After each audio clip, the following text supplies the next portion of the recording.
Hayzning doim og'riqli bo'lishi va kechikishi bu norma holatmi yoki xavfli? Hayzni og'riqli kelishi norma bo'lishi mumkin va norma emas paytlari bo'ladi. Bular qaysi? Buni aniq bilib olish kerak. Agar sizda hayzda og'riq bo'layotgan bo'lsa, to'lg'oqsimon, dardsimon og'riq bo'lyaptimi, albatta ginekologga kelishingiz kerak. Chunki bir qancha kasalliklar bo'lishi mumkin. Bachadon endometriozi, adenomioz, bachadon miyomasi bo'lishi mumkin, tuxumdon kistasi bo'lishi mumkin. Shuni hisobida og'riqlar bo'ladi.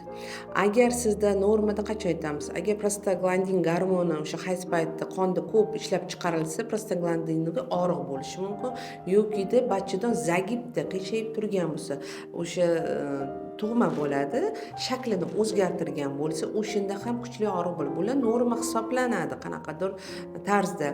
Mana hozirgi kunda shunaqa menga bemor keldi yonimga. Yoshlari 18 yosh qizimiz, hayzlari 1 me'yorda kelgan, og'riqsiz kelgan, lekin 2 oy ichida hayzlari juda qattiq og'riq bilan kelgan. Va ular albatta to'g'ri ish qilganlar, vaqtida ginekologga borib uziga tushgan.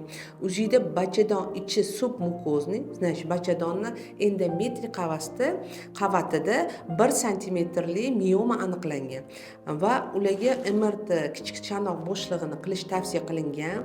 MRTda ham tasdiqlanyapti. Bachadon miyomasi ichida endometri submukozni deb aytiladi meditsinada.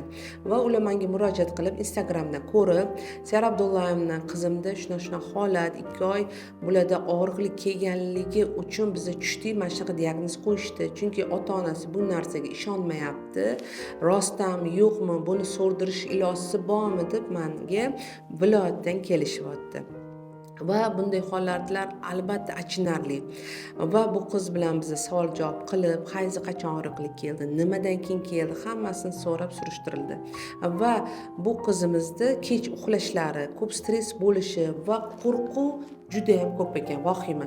Ko'chaga chiqsa ham qo'rquvda yurar ekanlar, doimiy xavotirda yurar ekanlar. Bular esa hammasi gormonlarni buzib yuborish natijasida miyoma hosil bo'lgan degan fikrga keldim. Chunki miyoma o'sha bu gormon zavisimi, gormonga bog'liq miyoma hisoblanadi. Bu xavfsiz o'simlik hisoblanadi. Lekin buni periferiyasi, vaskulizatsiyasi bo'lsa, o'zingizda ko'rganimiz qon bilan ta'minlanib turgan bo'lsa, u o'suvchan bo'ladi. U kelajakda ona bo'lishga qiyinlashadi va miometriga qavati, bachadon ichiga o'sha muskul qavatlarigacha kirib ketishi mumkin. Ba'zi holatda ko'p qon ketib shunday holatlar bo'ladiki, bachadon qon to'xtatish qiyin bo'lgan payt olib tashlashga ham to'g'ri keladi. Shuning uchun bular vaqtida menga murojaat qilishdi. 1 santimetr ekan. Biz o'sha matkalarini uzi qildik, elostografiya. Elostografiya bu nima degani? Rakmi, rak emasmi, xavfsiz o'simtami, xavfsizli o'simtani bilib beradigan uzi apparat hisoblanadi. Va biz qilganimizda Allohga shukr, xavfsiz o'simta chiqdi. Baribir ham onkomarkerlarga tekshirtirildi. Gormonlarni tayyor qilib olib kelgan ekanlar. Gormonlar hammasi yaxshi chiqdi. Biz bularga nima tavsiya berdi men tomonidan? 18 yosh qiz. Bu bachadon miyomasi oziqlanishga juda ham moyil ekan, tez o'sadi degani. Bu qizimizga oilariga ota-onasini chaqirib tushuntirildi.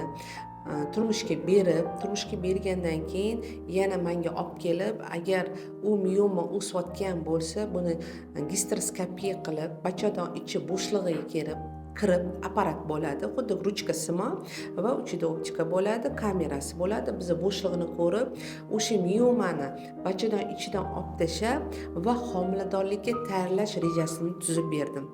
Hozirgi etapda miyomani buni so'rdirib bo'lmaydi 100%. Buni jarayonini to'xtatishimiz mumkin.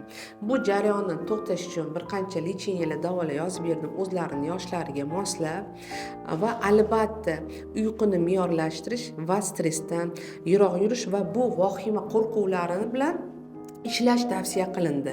Albatta psixologga tavsiya qildim. Xudo xolasa hozir 3 oylik lecheniya yozib berib, 3 oydan keyin qabulimga keladilar va yana effektni ko'rib rejalarimizni tuzib boramiz. Shuning uchun shunaqa voqealar yoki shunaqa kasalliklar sizda bo'lmasligi uchun agar sizda hayzingiz og'riqli kelyaptimi, ginekolog ko'rigiga borishingiz kerak. Bemalol ko'rikka kelib sizga to'g'ri tashxis qo'yilsa, davoyimiz ham 90% shunga qaratilgan bo'ladi.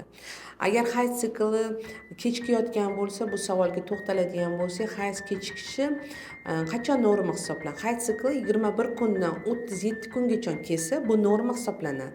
Deylik, hayz oldinroq kelsa, 21 kundan 19-17 kun oralig'ida kelsa, bu hayz sikli buzilishi, yokida 37 kundan oshib ketsa, bu ham hayz siklining buzilishi bo'ladi. Va albatta bunga bee'tibor bo'lmanglar. Birinchi o'rinda qatdan bilasizlar hayz sikli buzilyaptimi, buzilmayaptimi? Albatta kalendar yoki programmalar hozir chiqqan, kelgan kunini belgilab borishingiz kerak sizlar. O'shanda kelayotganingizda ginekolog ko'rigiga sizlarga tashxis qo'yishi ham oson bo'ladi va sizga tezroq yordam berishga ham biz vaqtida yordam bera olamiz. Albatta hayz siklinglarni kuninglarni bilinglar. Juda ham ko'p qizlar keladi, даже hattoki ayollar keladi. Hayz siklingiz qachon kelgan desa, oxirini aytadi. Yo'q, kelgan kuni desa zo'rg'a eslashadi, belgilab borishmaydi, yoki 2 hafta oldin deydi, yoki 1 hafta oldin tugagan edi deb aytishadi. Unaqasi bo'lmaydi. Ba'zi ayollar keladi, qizini olib keladi va Siyar Abdullayevna 1 oyda 2 marta keldi hayzi qizimni, gormonal narushение deb kelishadi. Xo'p, deyman, hayzini menga 3 oylikni tuzib bering, gapirib yozib beringlar deyman, yozib berishadi. Deylik, mana yanvarda 1-sida kelib, yanvar oxirida 25-yanvarda kelgan bo'lsa, bularda sikl qisqa sikl bo'ladi, lekin narushение hisoblanmaydi. Tushunyapsizlar? Nash bo'ladi 24 kunlik sikl hisoblanadi. Agar deylik undan yaqinroq kelgan bo'lsa, hayz sikli buzilgan bo'ladi. Shuning uchun albatta belgilab borish kerak kalendarga, hayzni kelgan kuni esingizdan chiqmasin. O'shanda to'g'ri sizga yordam beramiz va to'g'ri tekshiruvlardan o'tkazishimiz ham mumkin.